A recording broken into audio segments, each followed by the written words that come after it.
Pasca kalah dari Hull City, fans Manchester United mungkin sedang berbahagia. Betapa tidak, kapten sekaligus pemain andalan mereka Bruno Fernandes baru saja menang penghargaan pemain terbaik versi PFA. Kendati MU-nya sendiri tak menjadi juara, Bruno sanggup mengalahkan para pesaingnya dalam perebutan penghargaan satu ini.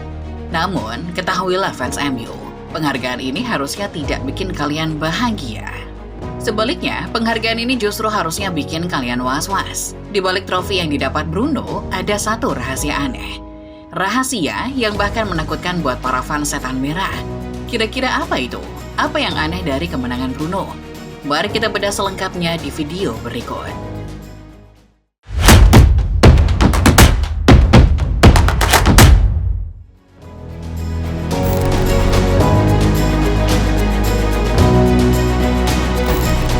Setelah terjerembab di papan bawah dan nyaris degradasi, Manchester United berhasil bangkit di separuh akhir musim 2025-2026.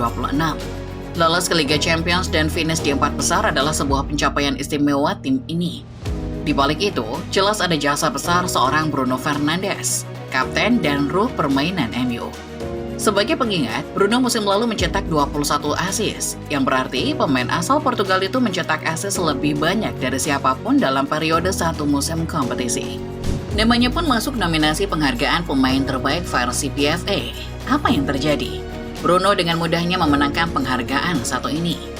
Menang pemain PFA jelas sebuah statement besar. Beda dengan beberapa penghargaan lain yang dipilih oleh jurnalis atau fans, penghargaan ini di-vote oleh para pemain. Apa artinya? Artinya, Bruno sudah diakui sebagai pemain terbaik oleh rival dan rekan-rekan sejawatnya. Lebih spesial lagi, karena penghargaan yang diraihnya adalah sebuah achievement langka. Coba bayangkan, MU ini tak meraih gelar juara, tapi Bruno malah menyebut pemain terbaik.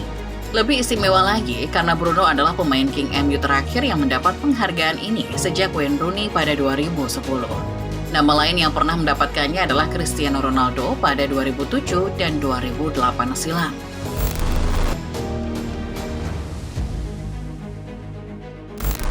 Kalian fans MU boleh gembira menyambut kemenangan Bruno Fernandes, tapi lebih baik jangan terlalu gembira. Kenapa?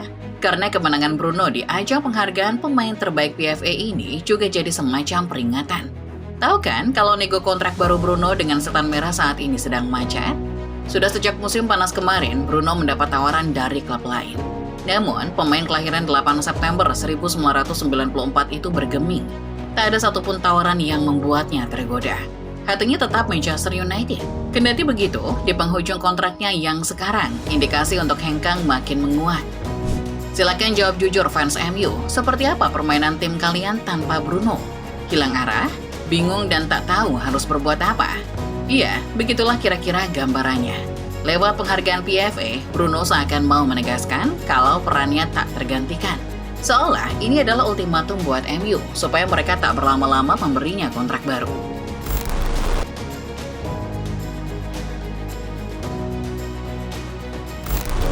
Inilah masalah terbesar yang dihadapi Manchester United saat ini. Negosiasi kontrak Bruno Fernandes belum menemui titik terang. Kontrak yang sekarang berlaku sampai Juni 2027 atau akhir musim ini. Itu artinya, apabila tak ada perpanjangan, Bruno bisa bebas pergi kemanapun secara gratis di akhir musim. MU sudah merilis pernyataan kalau mereka tak akan melepas Bruno di harga berapapun. Meski menurut beberapa laporan, kontrak sang pemain memuat klausul sekitar 65 juta pounds, MU bahkan sudah melempar tawaran kontrak baru ke pihak Bruno. Sayangnya, tawaran itu tak disambut baik oleh sang pemain. MU menawari paket kenaikan gaji berkisar 350.000 euro per pekan. Bahkan angkanya bisa menembus 375.000 euro per pekan. Namun, bagi Bruno, tawaran itu terlalu kecil. Sang pemain Portugal menginginkan gaji di kisaran 400.000 euro per pekan. Angka yang menurut pihak Bruno masuk akal melihat kontribusinya sejauh ini.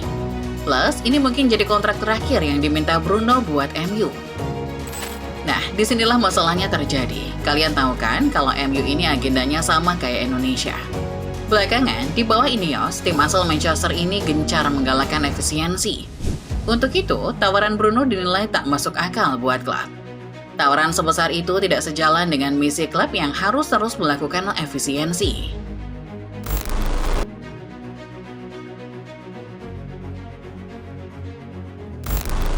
Buat sebagian besar klub, angka gaji yang diminta Bruno memang sangat tinggi.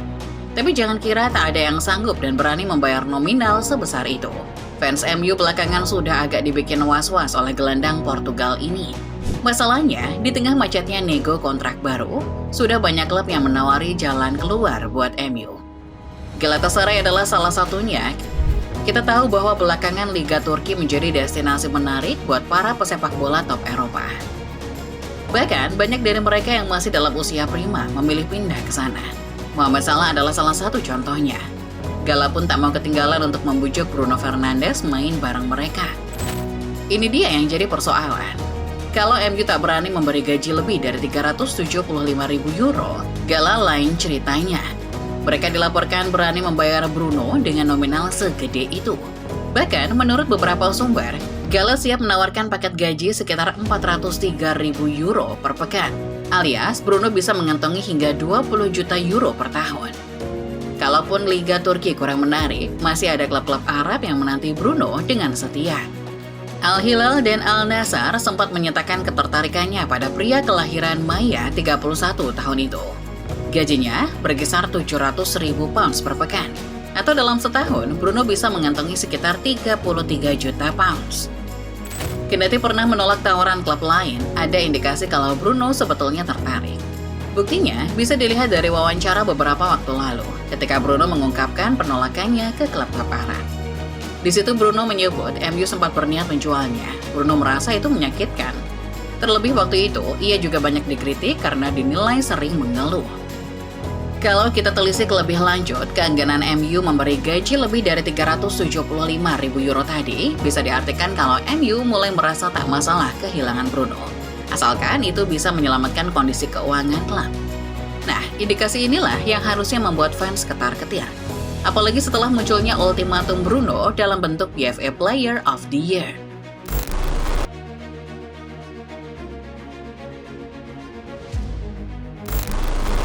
Melihat situasi sekarang, mari kita memikirkan skenario terburuk yang bisa terjadi pada Manchester United. Bruno mungkin sudah meredakan rumor terkait dirinya. Ia tak melempar kode apapun kalau ia bakal meninggalkan Old Trafford. Tapi andai kata kontrak baru tak kunjung disepakati, bisa jadi Bruno bakal terjual dalam waktu dekat. Bagaimana kalau itu terjadi? Michael Carrick sendiri saat ini sedang melakukan peremajaan lini tengahnya. Terbukti di bursa musim panas, ia mendatangkan sejumlah gelandang baru, termasuk Andre Santos dan Carlos Baleba. MU juga merekrut Yuri Tielemans dari Aston Villa. Jangan lupa, masih ada juga Kobbie Mainoo dan Fletcher bersaudara. Kalau soal jumlah, gelandang Manchester United ini sudah memadai. Namun tak bisa dipungkiri kalau peran Bruno Fernandes masih begitu sentral buat tim ini. Tanpa kehadirannya, MU bak hilang arah dan linglung harus berbuat apa. Bruno dengan segala omelannya juga masih dibutuhkan untuk menjadi abang-abangan para gelandang muda ini. Di sisi lain, soal konsistensi dan kepemimpinan, rasanya tak ada pemain lain yang bisa mengemban tugas menjadi kapten selain Bruno. Singkatnya, Bruno bukan sekedar gelandang yang jadi motor penggerak tim di atas lapangan. Ia juga kapten yang menyatukan para bintang. Kehilangan sosok satu ini mungkin akan membuat MU terjerumus kembali ke jurang kegelapan. Akhir kata, selamat buat Bruno Fernandes karena telah memenangkan penghargaan pemain terbaik 2026 versi PFA. Namun, fans MU juga tak boleh menutup mata. Penghargaan itu juga bisa jadi peringatan buat klub supaya harusnya mereka tak perlu lagi pikir panjang untuk memperbarui kontrak Bruno. Karena memang sepenting itu perannya buat MU.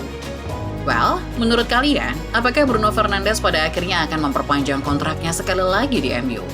Atau setelah rentetan penghargaan individu dan masa-masa tanpa trofi Premier League, Bruno justru akhirnya bakal meninggalkan Premier League? Klub mana yang paling pas buat Bruno kalau pada akhirnya ia harus hengkang? Coba komen di bawah ya. Like videonya kalau kalian suka, subscribe Starting 11 Moment, dan jangan lupa nyalakan notifikasinya supaya kalian gak ketinggalan setiap update, serta bahasan-bahasan menarik seputar sepak bola lainnya. Terima kasih dan sampai jumpa.